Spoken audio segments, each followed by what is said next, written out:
Hello everyone, welcome to Uttam's Academy, Turning Point. First of all, thank you for choosing Uttam's Academy online classes and Turning Point Coaching Center. మరి ఈ యొక్క వీడియోలో మనం చాలా important అయినటువంటి one word substitutions చూడబోతున్నాం. One word substitute దానికి complete meaning ఏమి మరియు దాని యొక్క మీనింగ్ తెలుగులో ఏమి. సో దీనివల్ల మనకి ఏమవుతుందంటే మన రెండు తెలుగు రాష్ట్రాల వాళ్ళకు మన నార్త్ ఇండియా వాళ్ళు కూడా మన పోటీ పడే విధంగా, అంటే ఏ ఎగ్జామ్ అయినా సరే, పోటీ పరీక్ష ఏదైనా సరే, ఒక స్టాఫ్ సెలక్షన్ కమిషన్ కావచ్చు, ఒక బ్యాంక్ ఎగ్జామ్స్ కావచ్చు, హైకోర్టు ఎగ్జామినేషన్స్ కావచ్చు, ఏ పోటీ పరీక్ష అయినా సరే మనం ఈజీగా గుర్తుంచుకోవచ్చు. అది కాకుండా ఇక ఇంగ్లీష్ స్కిల్స్ అనేది మనం ఇంప్రూవ్ చేసుకుంటే చాలా ఉపయోగపడతాయి. మరి యొక్క సొసైటీలో కూడా చాలా మనకు రెస్పెక్ట్ ఉంటుంది. ఇంట్లో వాళ్ళతో మనం బాగా ఉండొచ్చు. మనం మన యొక్క ఫ్రెండ్స్తో డిస్కస్ చేసినప్పుడు కూడా అబ్బా ఈడు ఒక స్పెషల్ రా, బాగా చదువుతున్నాడు, మంచి పదాలు చెప్తున్నాడు, ఈ యొక్క పదానికి తెలుగులో కూడా చెప్తున్నారా అని మీకంటూ ఒక ఇమేజ్ ఏర్పడుతుంది. మరి ఈ యొక్క ఇమేజ్ డ్యామేజ్ కాకూడదు అనుకుంటే ఏం చెప్తున్నాం, ఈ యొక్క ఇమేజ్ డ్యామేజ్ కాకూడదు అనుకుంటే మీరు మాత్రం ఇక ఇంగ్లీష్ మీద మంచి అవగాహన పెంచుకోండి. పోటీ పరీక్ష ఏదైనా సరే నాకు ఇంగ్లీష్ ఈజీ, నేను సాధిస్తాను అనే మంచి నమ్మకంతో మీరు వెళ్తే మాత్రం ఏదైనా సరే మనం ఈజీగా క్రాక్ చేసుకోవచ్చు మిత్రమా. మరి ఇక్కడ చాలా ఇంపార్టెంట్ అయినటువంటి one word substitutes with their meaning అనేది ఇక్కడ మనం చూడబోతాం. డైరెక్ట్ క్వశ్చన్స్ అనమాట అన్నీ కూడా. Concentric, spinster, flora, fauna, pristine. ఇక్కడ కూడా రెండు పదాలు, మంచి పదాలు ఉన్నాయి మిత్రమా, 2-3 పదాలు. Concentric, spinster, flora, fauna, pristine. ఇక్కడ చూస్తే మనం కాన్సెంట్రిక్ ఉంది. ఓకే, మ్యాథమెటిక్స్ మనకు వస్తుంది. కాన్సెంట్రిక్ సర్కిల్ అనుకుంటే ఇది రేడియస్, దీనికి రేడియస్. ఈ మధ్యలో ప్రధానం మనం ఏంటంటే కాన్సెంట్రిక్ అంటాం. అంటే ఈ సర్కిల్ కన్నా సెంటర్ ఒకటే. కాన్ విత్ సెంటర్, ఒకే సెంటర్. అంటే ఈ రెండు సర్కిల్స్కి కూడా ఒకే సెంటర్ ఉంటుంది. దాన్ని ఏమంటాం మనం కాన్సెంట్రిక్ అంటాం. So what is area of concentric అంటే area is equal to π into r plus r into r minus r అని మనం నేర్చుకోవడం జరిగింది మరి కాంపిటేటివ్ ఎగ్జామినేషన్స్లో. కాబట్టి ఇది రెండు దగ్గర ఒకే సర్కిల్ ఉంది, ఒకే సెంటర్ ఉంది, ఇదొకటి. కాబట్టి ఈ ప్రదేశాన్ని ఏమంటామంటే మనం కాన్సెంట్రిక్ అంటాం. సో కాన్సెంట్రిక్ మీన్స్ కాన్ అంటే విత్, సెంటర్ అంటే centre, having a common centres. మరి ఎక్సెంట్రిక్ ఉంది. ఎక్సెంట్రిక్ వాటి మీరు ఎక్సెంట్రిక్, కాన్సెంట్రిక్ అంటే ఇది, ఎక్సెంట్రిక్ అంటే ఓకే ఇక్కడ సెంటర్ ఉంటుంది, కరెక్ట్గా సెంటర్ ఉందా, ఇంకోటి ఉంటుంది. ఓకే, అంటే ఒక రెండుకి ఏమిటంటే అది ఒక డిఫరెంట్గా ఉంటుంది అనమాట. ఒక డిఫరెంట్ పర్సన్, సెంటర్ ఒకటే ఉండదు, వేరుగా ఉంటుంది. ఇప్పుడు అందరూ మంచివాళ్ళు అనుకో, అందరూ ఎగ్జామ్స్ బాగా రాస్తాడు, ఒక డిఫరెంట్గా ఉంటాడు. So that person is called eccentric. అరే వాడు ఎక్సెంట్రిక్, వాడు డిఫరెంట్ రావాడు, ఇవాడికి ఏదో అర్థం కలవాడు అంటే డిఫరెంట్గా ఉండేవాడు అని అర్థం. ఒకే సెంటర్ ఉంటేమో కాన్సెంట్రిక్. ఎక్సెంట్రిక్ అంటేమి ఎక్సెంట్ అవుట్, అది పక్కన ఉంటుంది. ఓకే, ఇటు ఉంటుంది సెంటర్ అనుకోండి, ఇంకోటి ఇటు ఉంటుంది. ఓకే, సో సెంటర్ అనేది మధ్యలో ఉండదు, ఎక్కడంటే అటు ఉంటుంది, డిఫరెంట్గా ఉంటుంది. That is called eccentric. Spinster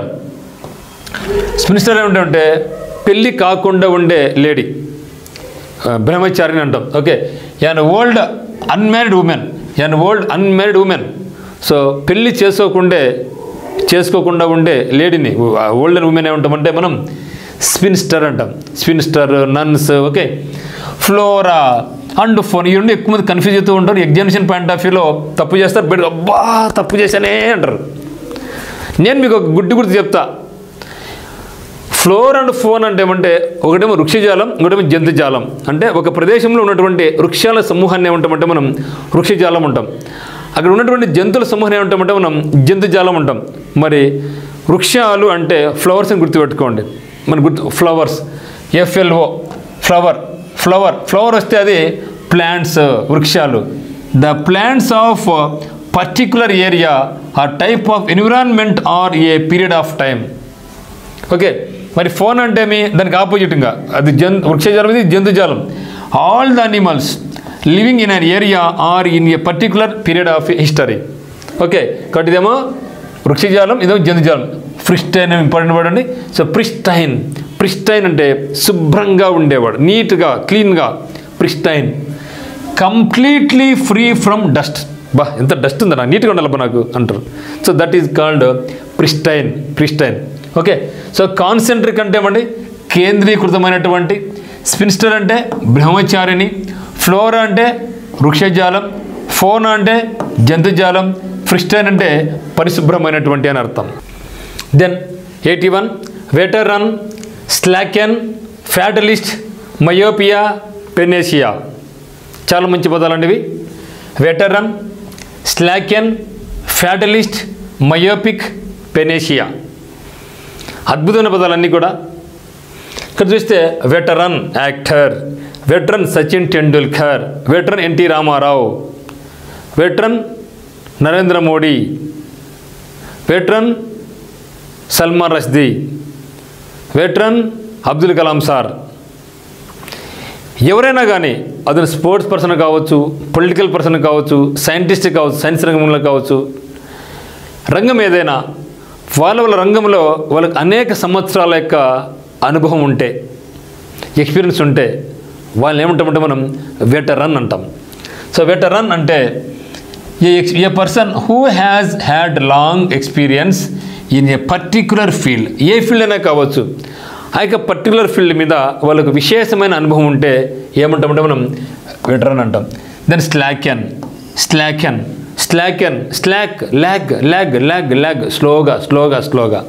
స్లాకెన్. Lag అవుతుందబ్బా, కంప్యూటర్ ల్యాగ్ అవుతుంది అంట అంటే స్లాగ్ అని గుర్తుపెట్టుకో. Slag reduce or decrease in speed or intensity. వేగాన్ని, ఇంటెన్సిటీ కానీ తగ్గించడం, మందకొడిగా పోవడం, స్లోగా పోతే దాన్ని ఏమంటాం మనం స్లాకెన్ అంటాం. Reduce or decrease in speed or intensity. Fat లిస్ట్లో నాకు ఫ్యాట్లు ఉంది. ఫ్యాట్లు అంటే ఏమండి, నా ఫ్యాట్ ఇంతేరా, నాకు జాబ్ రాలేదురా, ఎంతో కష్టమైనరా అంటూ ఉంటాం. ఏ వ్యక్తి అయితే ఫేట్ నమ్ముకుంటాడో that person is called fatalist. ఎప్పుడు ఫేట్ నమ్ముకోవద్దండి. First believe in hard work చేస్తే ఆటోమేటిక్గా మనకి ఎప్పుడోసారి ఫేట్ అనేది వస్తుంది, తలుకుంటుంది, నో డౌట్ అట్ ఆల్. కష్టం చేయకుండా అదృష్టం అంటే ఎవరికి రాదు. మరి ఎప్పుడైనా సరే విధి నమ్ముకుంటాడో, నా జీవితం ఇంతే, నా బతికింతే, నాకు జాబ్ రాదు, ఇది ఇంతే, నాకు జరగడం రాసి పెట్టిందిలే, నా ఇంతేలే, నా బతికింతేలే అట్ అనుకుంటేవాడు ఫ్యాటలిస్ట్ అంటే. A person who believes that events are decided by fate and cannot be controlled. నేను కంట్రోల్ చేసుకోలేను, నా విధిరాత అంతేలే, నా తలరాత అంతేలే అనుకుంటూ ఉంటారు. That persons are called fatalist. Then myopic.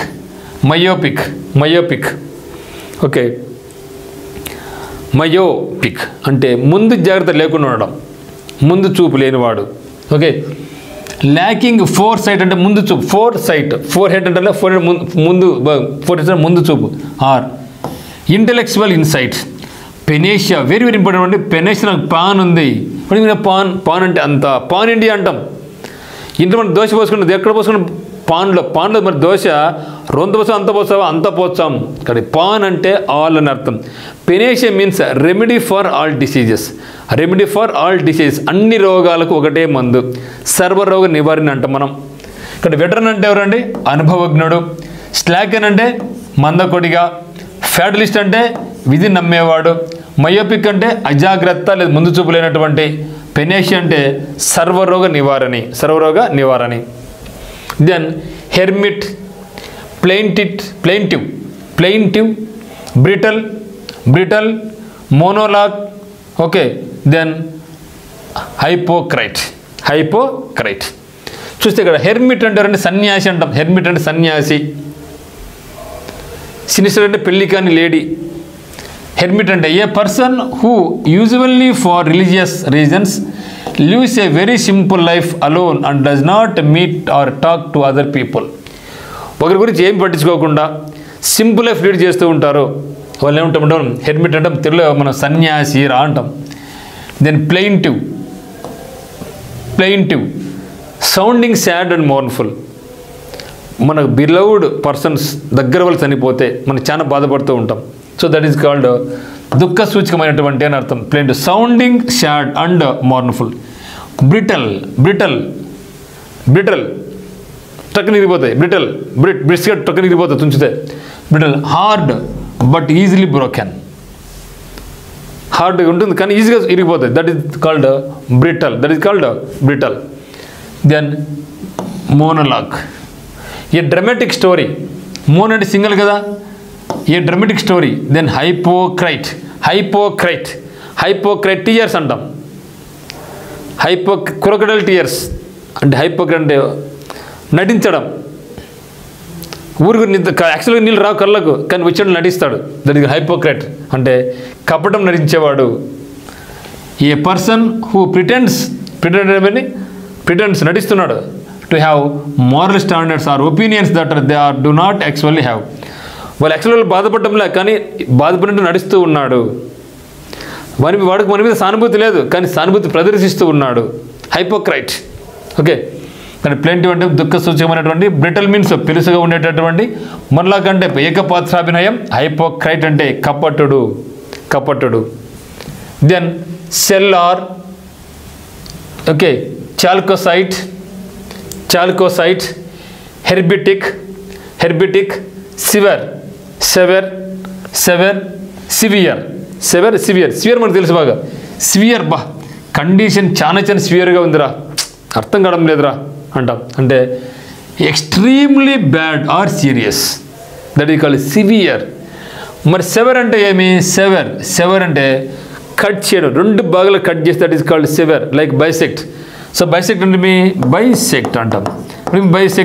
Sect అంటూ కట్ బయట 2 అంటే కట్, దీన్ని ఒక భాగం ఇక్కడ ఒక భాగం 2 కట్ చేసింది కాబట్టి దిస్ ఈజ్ కాల్డ్ బైసెక్ట్. ఇక్కడ సెవెర్ అంటే to cut something into 2 pieces. To cut something into 2 pieces is called sever. మరి సెల్లార్ అంటే ఏమండి? మన సెల్లార్ ఇల్లు కట్టుకుంటాం, సెల్లార్లో పార్కింగ్ ఉంటుంది, అంటే ఇంటికి కింద ఉండేదాన్ని సెల్లార్ అంటాం. ఈ underground room or often used for storing things. Then chalcocite చాలా ఇంపార్టెంట్, మనకి కెమిస్ట్రీలో మనకి ఇది వస్తుంటుంది అనమాట. చాకోసైట్ అనేది a heavy grey mineral that is an ore of copper. అంటే కాపర్ వచ్చేటటువంటి ఓర్, మూల ఖనిజం, దాన్ని మనం చాక్లెట్ అంటాం. హెబెటిక్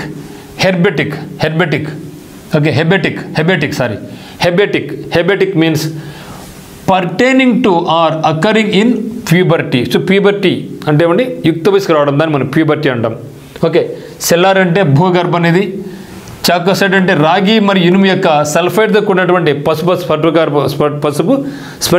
స్ఫటికాకారపు యొక్క ఖనిజాన్ని మనం చాకోసైట్ అంటాం. హెబెటిక్ అంటే యుక్త వయసుకు సంబంధించినటువంటి అని అర్థం. సెవెర్ అంటే విడదీయు. దెన్ సివియర్ అంటే తీవ్రమైనటువంటి అని అర్థం. Next treasurer, cinematography. దెన్ బార్బరోక్రసీ, నెక్రోలాటరీ. ఒకసారి చూద్దాం మరి. ట్రెజరర్, సినిమాటోగ్రఫీ అందరూ బాగా తెలుసు కదా మిత్రమా. So barbarocracy, then necrolatry. ఒకసారి చూస్తే ఇక్కడ ట్రెజాన్. సో ట్రెజన్ అంటే ఏమంటే రాజద్రోహం. Okay, the crime of betraying అంటే వెన్నుపోటు పొడిచేవని బెట్రేయింగ్ వన్స్ కంటే తన యొక్క దేశానికి ద్రోహం చేస్తే ఆ వ్యక్తిని ఏమంటామంటే మనం ట్రెజాన్ అంటాం, అంటే రాజద్రోహం చేసినట్లే కదా. ట్రెజరర్ అంటారండి, మనం జాబ్ వచ్చిందనుకోండి, మనకి ఎక్కడి నుంచి డబ్బులు వస్తాయి? మనకి ట్రెజరీ నుంచి డబ్బులు వస్తాయి, ట్రెజరీ నుంచి డబ్బులు వస్తుంది. కానీ ట్రెజరర్ అంటే అక్కడ పనిచేసే వ్యక్తిని మనం ట్రెజరర్ అంటాం. an officer charged with receiving and disbursing funds అంటే డబ్బులు తీసుకుంటాడు, డబ్బులు ఇస్తూ ఉంటాడు, అంటే ఆ అమౌంట్ డిస్బర్స్ చేస్తూ ఉంటాడు, ఎవరికి ఎంత డబ్బులు పోవాలి, ఎవరికి ఎంత శాలరీ పోవాలనేసి. So that person is called treasurer. Then cinematography, ఫిల్మ్లో మనం చూస్తూ ఉంటాం. Okay, cinematography the act of making film. Then barbarocracy, cracy అంటే రూలింగ్ కదండి. So cracy means ruling. So barbaric అంటే ఏంద్ర వాళ్ళు ఒక బార్బారిక్ ఉండరు, వాళ్ళకంటే వాళ్ళ కల్చర్ లేదురా, ఏం లేదురా, పురాతన ఎప్పుడో వాళ్ళు ఆక్రమణ ఉన్నారు వాళ్ళు రా అటు అంటారు. A government by barbarians. Okay, పాత వాళ్ళు పూర్వకాలంలో ఉండేవారు. Then necrolatry means worship of the dead, మరణ అధ్యయన శాస్త్రం. ఓకే. ట్రెజాన్ మీన్స్ రాజద్రోహం, ట్రెజరర్ అంటే కోశాధికారి, సినిమాటోగ్రఫీ, బార్బరిక్ రష్యన్ నాగరికత. Then necrolatry means worship of the dead, worship of the dead, చనిపోయిన వాళ్ళను వర్షిప్ చేయడం అనమాట. సో దట్స్ ఆల్ మిత్రమా. సో మీరు ఎక్కువ టైం పడుతుంది అనుకోద్దండి. మనం 10 పదాలు 20 పదాలు నేర్చుకునే ఎప్పుడు అయిపోద్ది. సో నో టోటల్ నేర్చుకునే 50 100 50 100 50 100 అంతే. సో ఆ విధంగా పోతేనే తప్పితే నేను 10 నేర్చుకుంటా, రేపు 5 నేర్చుకుంటా కుదరదు. ఆ టైం అయిపోయిందే. అదంతా ఎప్పుడు మీరు నేర్చుకోవాల్సిందే. ఎన్నోసార్లు మనం న్యూ ఇయర్ వస్తానే అనుకున్నాం, రేపటి నుంచి చూడరా రోజు ఒక వర్డ్, నెలకు 30, ఒక సంవత్సరం 365, 5 ఏళ్ళు నేర్చుకుంటే 350 అంటే అబ్బాబ్బా అనుకుంటాం. యాడ్ నేర్చుకున్నావా? చేయలేం. ఇప్పుడు నేర్చుకోవాలా, ఎగ్జామ్లో కావాలి, జాబ్ కావాలని ఇవన్నీ నేర్చుకోవాలా. మళ్ళీ నేను 5 నేర్చుకుంటా 10 నేర్చుకుంటే కుదరదు. రోజు 100 సిలబస్ దండిగా ఉంది. 2 అనుకున్నారు. వర్డ్ సబ్స్టిట్యూషన్స్ 2000 పదాలు కాదు 5000 పదాలు ఉంటాయి. రివిజన్ నేర్చుకోవడం, ప్రాక్టీస్ చేయడం. Word substitutes, idioms and phrases, synonyms, antonyms, spelling check ఎన్ని ఉన్నాయి. గ్రామర్ ఇది నేర్చుకోవా? RC reading comprehension, cloze test, parajumble, sentence improvement, errors ఎంత ఉంది. మరి అంత కావాలంటే తప్పదు, నేర్చుకోవాల్సింది మిత్రమా. నాకు తెలిసి మీరు ఖచ్చితంగా ఉత్తమ్ అకాడమీ యాప్ తీసుకోవడం వల్ల మీరు ఎంజాయ్ చేస్తూ ఉంటారు. ఇదే టైంలో మీరు మెయింటైన్ చేయండి. నేర్చుకోవడం కాదు, మీరు ఇంట్లో వాళ్ళతో డిస్కస్ చేయండి, ఫ్రెండ్స్తో డిస్కస్ చేయండి, అప్లికబుల్ చేయండి, పేపర్ చదవండి. ఖచ్చితంగా మీరందరూ మాస్టర్స్ అవుతారు. No doubt at all. Thank you.